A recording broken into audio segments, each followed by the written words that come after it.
I'm going completely off script with this one. I want to talk to you guys about why it's bigger than real estate, but it's really about being your own boss. And I'm going to tell you a story that personally happened to me that could happen to anybody, and why it is important to do more than just work for somebody. Now, I completely understand the person that wants to do 40 years at a company. It's very secure, it's very safe, it's very comfortable. But the problem becomes when you just become a number. Now, I understand completely that you got to do what you got to do, and people have kids, and you have to take care of yourself. And most importantly, the thing about a W-2 job is they offer insurance, which is very important, particularly people with health problems. But then we'll get into exactly the story that I'm trying to get to. So this happened about 3 years ago, and I was at my job going on a break, and I saw somebody sitting out in their car, just kind of relaxed with their leg outside their truck. And I kind of moved on from that, minding my own business. But I come back out to my truck after my lunch break to go back to the floor, and I noticed a couple other operators talking to this employee, trying to wake him up. So I really didn't know what to go to do. I didn't know what was going on. Like, once again, I was kind of paying attention to what I was doing. But then they start beating on his car. So the person inside the car was not moving. Long story short, we tried to revive him. And this man was in his mid-30s, not even 40 years old yet. And he had a heart attack inside his car on his lunch break. Now, like I said, we tried to revive him. I went and got the little paddles. And when I hooked him up, it said do not shock. There was no heart rate. So this could be a pretty traumatic situation for anybody, especially at work, especially for somebody your same age. And everybody processes these things a little differently.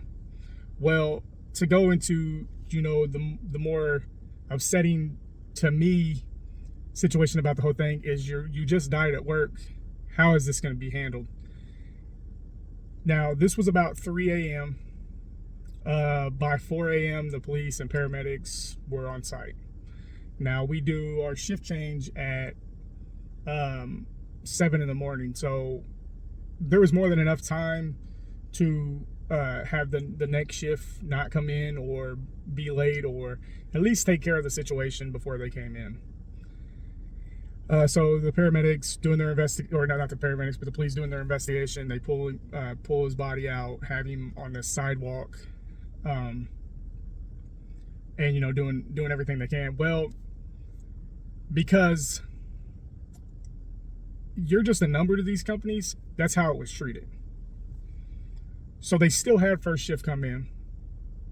Not only did they have them come in, they had them go inside the building and clock in, and then go back out to their car to where the body was at. This made absolutely no sense. And I understand in a time of crisis that some bad decisions were made. So as the families out there grieving, they've created an audience instead of handling the situation. Now, at my job, I've had a few people die, and had they handled the situation better the next time? I do believe so. But another upsetting part to it for some people was how they handled it afterwards.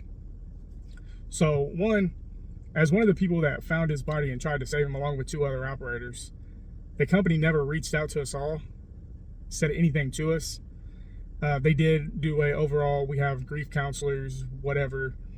That was their procedure, because you're just a number. It's just going off procedure. It's not no human activity about it. You're just going off procedures.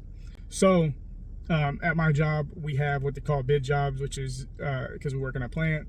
So with the replacement of his job, typically when a job is vacant, there's, they wait until there's like 4, 5, 6 vacant jobs before they post a job. As this man died before he was even in the ground, a day later, his job was already posted. Now, I understand business is business, but to prior procedures, they wouldn't have posted that job immediately. So I don't know why they ever did that. Furthermore, most people wasn't even able to consider going to his funeral. There was no plant shutdown. was a sign up list. They would excuse people, I guess, like on third shift. If his funeral was done before third shift, they wasn't going to not compensate, but they wasn't going to say, hey, no, you don't have to come to work.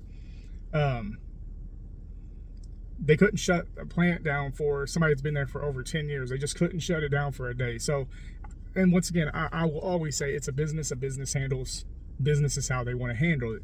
But my point is if you're looking for something more than working for somebody else, that's why you need to be your own boss.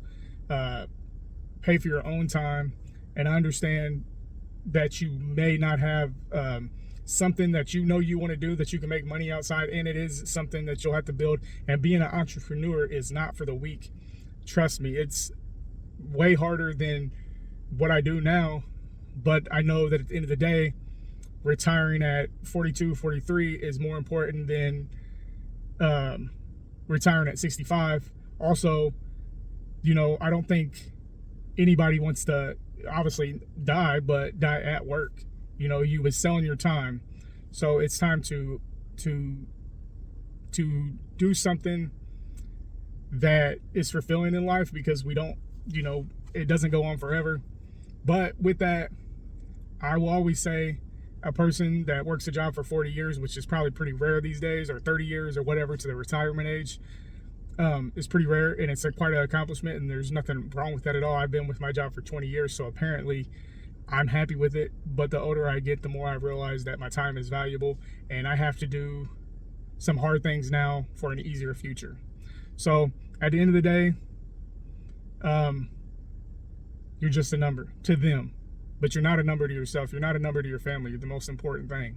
So make sure that you set everything up to live your life on your terms, not on their terms, because at the end of the day, you'll just be a thank you card and a number. So I know this is a little different from my real estate. So I hope that this story helps you with your entrepreneur, with moving on to your future and knowing that you can do something outside of a 40-hour work week. So if you like real estate, and I talk about positive mindset and stuff on this channel, so we keep it all positive. So if you like what you heard, go ahead and hit the subscribe button, check out some of my other stuff, and I would love to hear your stories, so put that down in the comment. And thanks for watching.